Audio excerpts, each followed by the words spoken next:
Wesh les refs, j'espère que vous allez bien. On se retrouve pour une nouvelle petite vidéo. Comme vous avez pu le voir au titre et à la miniature, c'est une vidéo sur l'optimisation de la connexion, l'optimisation de votre serveur DNS.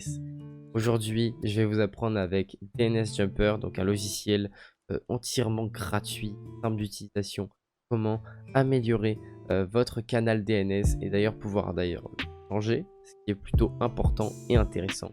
Avant que la vidéo commence, n'hésite pas à t'abonner, mettre un pouce bleu, la cloche de notification et le petit commentaire si la vidéo t'a plu. Ça fait extrêmement plaisir, ça soutient la chaîne et c'est super important. Bon les gars, ça y est, on se retrouve sur internet directement avec le premier lien de la description que vous aurez qui sera le lien pour DNS Jumper tout simplement. Une fois que vous aurez cliqué sur ce lien-ci, ça vous emmènera sur cette page et vous pourrez télécharger DNS Jumper. Moi de mon côté il est déjà téléchargé. Donc il vous faut WinRAR. Si vous n'avez pas WinRAR, vous allez l'avoir. Je vais vous mettre dans la description, ne vous inquiétez pas. Vous aurez juste à télécharger WinRAR juste ici. Vous aurez d'installer. Et comme ça vous pourrez tout exporter vous-même, il n'y aura aucun problème. Ici vous allez devoir faire extraire vers comme ceci. Vous allez avoir votre DNS Jumper, vous ouvrez le fichier et là vous l'exécutez en tant qu'administrateur. Et une fois qu'il est exécuté en tant qu'administrateur, on va arriver sur cette page-ci. Donc moi je vous laisse avec cette page. Donc moi, mon serveur DNS, voilà lequel c'est. 8844. Voilà, ça c'est mon serveur DNS, c'est le code de mon serveur DNS. Et donc, comment faire pour savoir quel est votre serveur DNS le plus rapide? Donc dans un premier temps, je vais devoir vous expliquer qu'est-ce qu'un serveur DNS. Et d'ailleurs, qu'est-ce qu'un canal DNS. Un canal DNS, c'est tout simplement une petite bande sur laquelle votre téléphone ou votre ordinateur est connecté et sur cette borne vous allez avoir en fait votre réseau et si cette borne est surchargée, et bien votre connexion sera diminuée, alors que si vous êtes tout seul sur cette borne, eh bien votre connexion pourra être décente et bien meilleure dans un premier temps. Ensuite il faut savoir que les serveurs DNS ne sont pas partagés avec votre famille mais avec tout le quartier et donc c'est différent et souvent ceux qui choisissent qui et où au niveau de vos serveurs, au niveau de votre bande passante, à vos fournisseurs, donc Orange, Bouygues, Free, SFR, etc.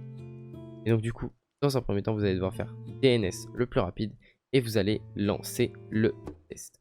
Donc moi, juste ici, je vais avoir ce test ici avec moi, celle qui va le plus vite au niveau de vous allez voir, ça peut durer quelques minutes.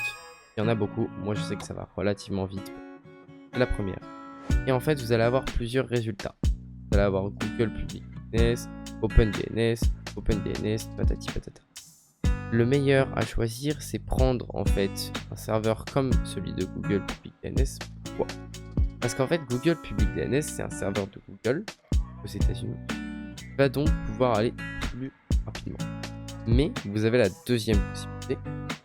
Et parce qu'en fait Google c'est tellement big qu'en prenant un de leurs serveurs DNS vous serez forcément plus rapide.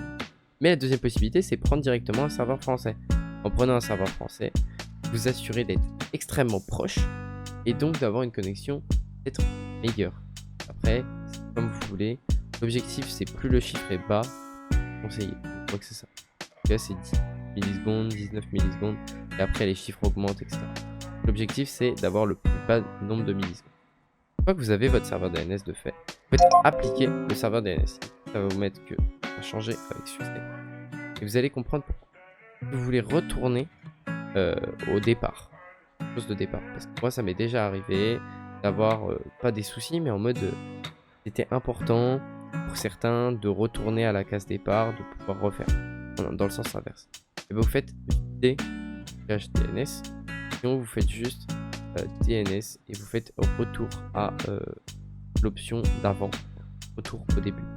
Et normalement, vous allez dans réseau et page, dans votre protocole, vous allez avoir cette commande qui est mise automatiquement.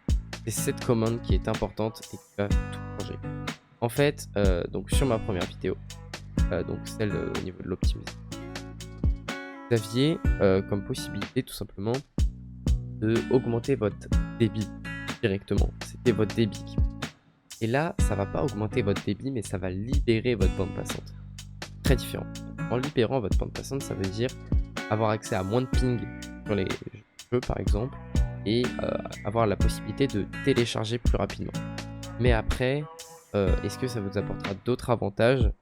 À vous de voir, ça dépend des endroits, ça dépend des configurations, ça dépend de beaucoup de choses. L'objectif est que vous-même vous puissiez voir qu'est-ce qui est bien pour vous, qu'est-ce qui est le plus simple à comprendre, etc. Qu'est-ce qui est le plus simple d'utilisation. Si vous voyez qu'il y a le moindre problème, n'hésitez pas à faire la manip arrière, il n'y a pas de souci, ça ne pose aucun problème.